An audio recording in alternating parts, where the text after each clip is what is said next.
What we do here is go back.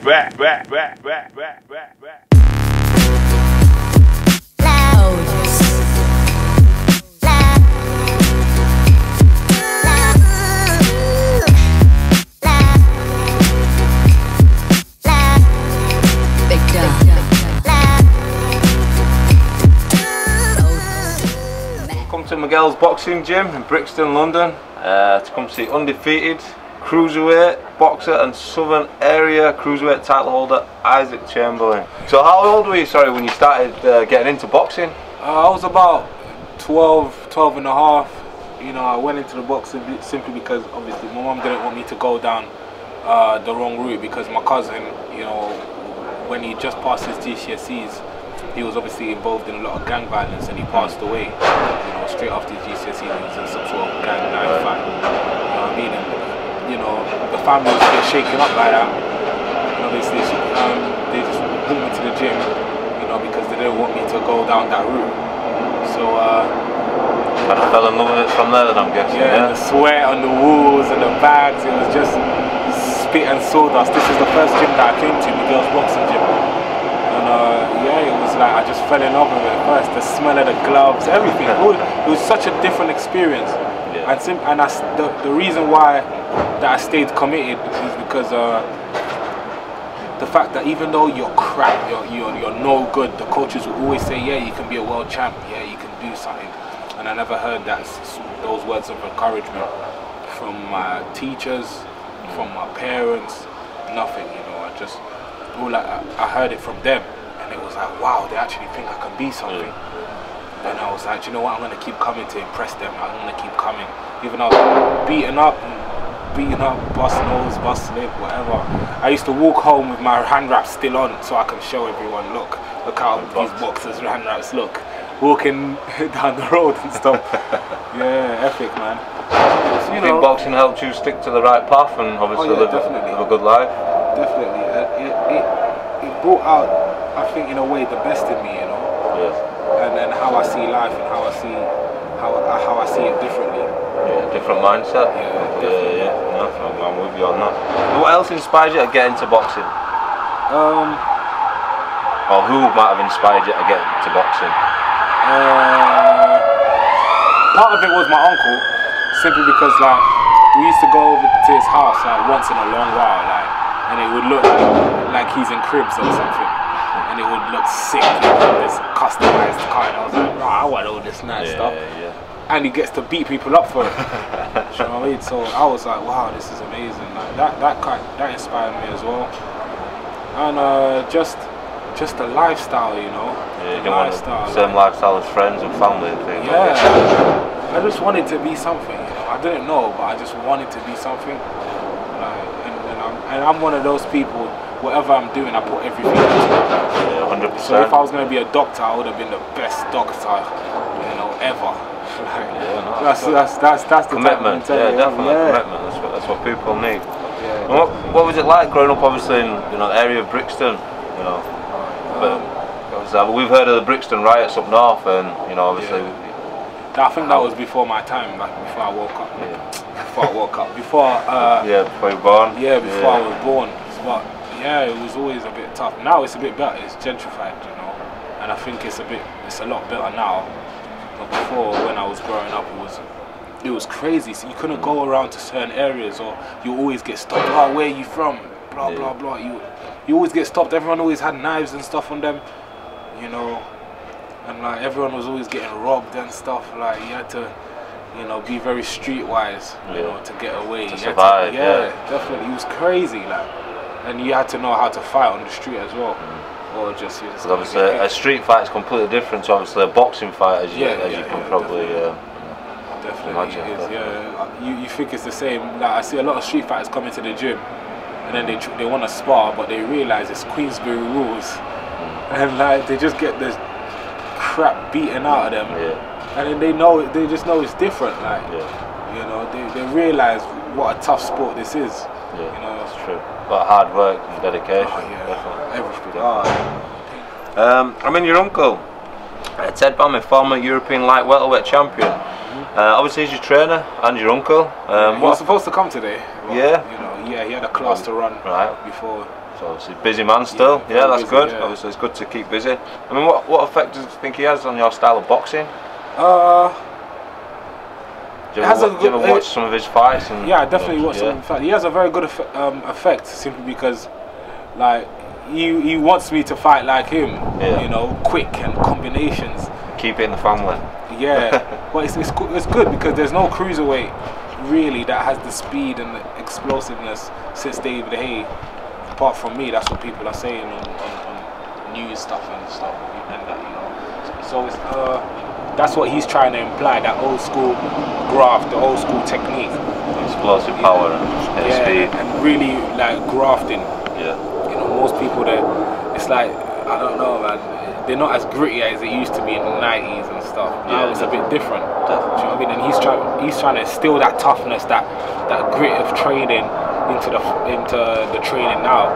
So we get a better advantage when we fight. Yeah, no, 100%, definitely. I mean, who would you say is one of your idols? Andre Ward. Andre Ward? Yeah, that's one of my favourite fighters. Yeah, you know? big fighter. Yeah, I met him in not too long ago when he came here for the Eubank Quinlan weigh-in and the fight, and we was talking for like 20 minutes, speaking about, you know, boxing and the mentality and what it takes. You know, he's very wise person. Training session with him at all, maybe one day? Yeah, hopefully go up there one time and spar with him. That would be amazing. Yeah? Yeah. Nice. That'd be nice. I mean, when you fought Camacho for the Southern Area Cruiserweight title, you popped your shoulder. I mean, I saw that fight and it looked so painful. I don't know how you even managed to carry on. A lot of people ask me that. Got a lot of heart, a lot of grit and determination. When you work so hard for something, you know, you can't just quit on the first hurdle, the first real step. You know, I didn't want to do it, you know, because you put so much into something, you put so much effort into what you're doing. Like when it popped, I was thinking to myself, I must be the most unluckiest guy in the world. Like, why me? But then I started realizing, listen, I can still change this. I can still turn it around and win. And I was thinking in my head, listen, you got to pull this right deep down, right out of the bag, and win at any cost. That was a great comeback. You know? Yeah. So you had such a severe injury, and you know you just managed to fight through it. And I wanted to hurt him as well. Like proper, I wanted to hurt. He was saying some crazy stuff online.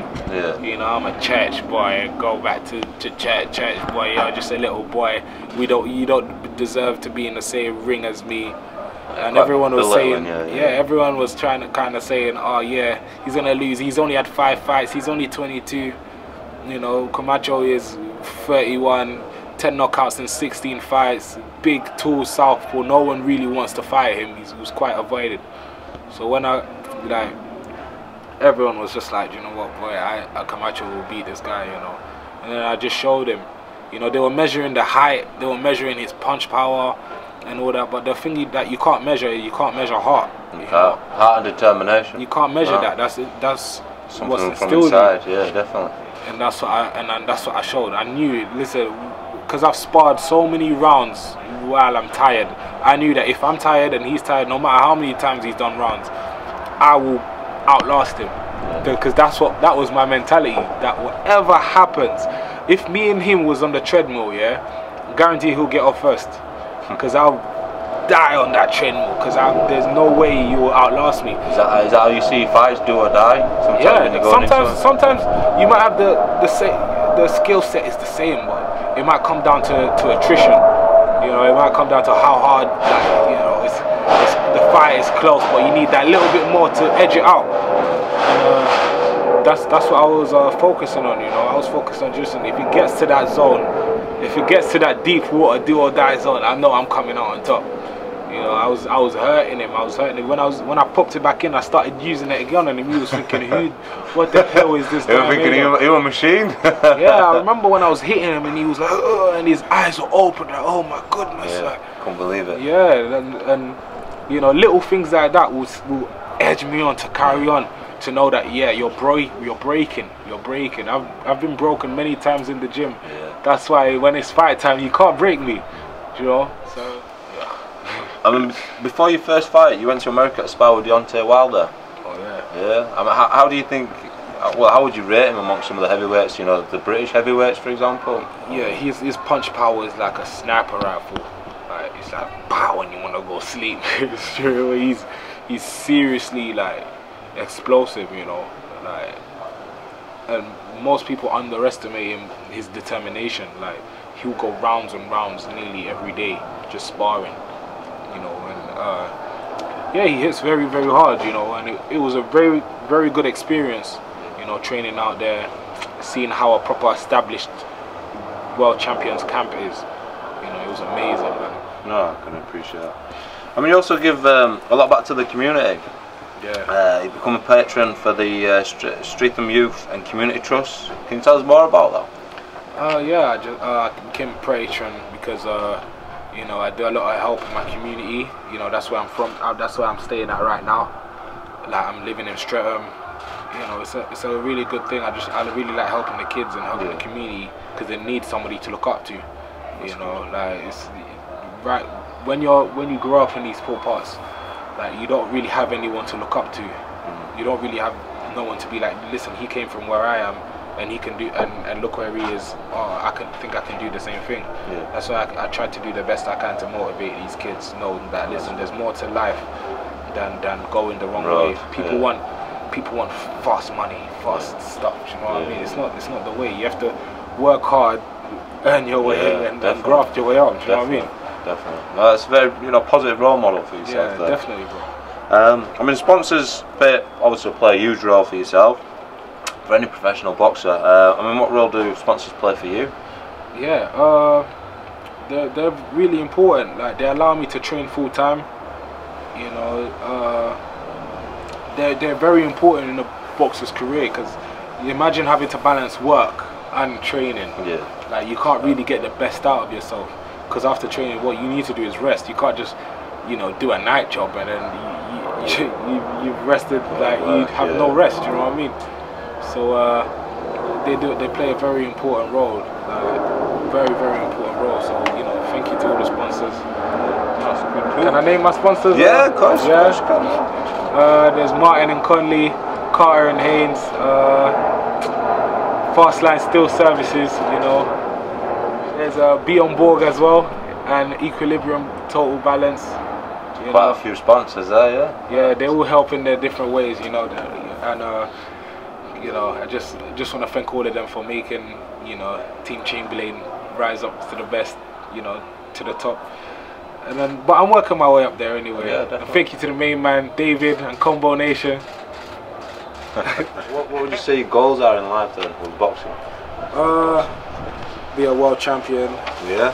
And more importantly, you know, just really inspire everyone that, you know, you can come from nothing and be a success, you know.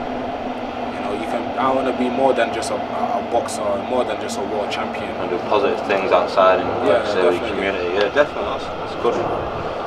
So why should someone who doesn't really know you try and follow your career? Because I'm good. Why not? I don't know, because I'm trying to do something positive. You know, I'm trying to bring something different to normal fighters. Normal fighters are just be like training, fighting, and then that's it. I'm trying to do something. Give back to the community. Yeah, I'm trying to make what I'm doing a brand, you know. So when I fight, it's like an event, and then I can definitely give back and you know, really help those people that are really in need of motivation and inspiration. Yeah. You know, so struggling. Yeah. Looking forward to seeing the fight. I mean, obviously, we've had a great training session with yourself today. I appreciate, obviously, you know, you letting us come and train, obviously, with a champion like yourself. You know, more than happy to, you know, really appreciate that. Thank you. Appreciate it. Thank you.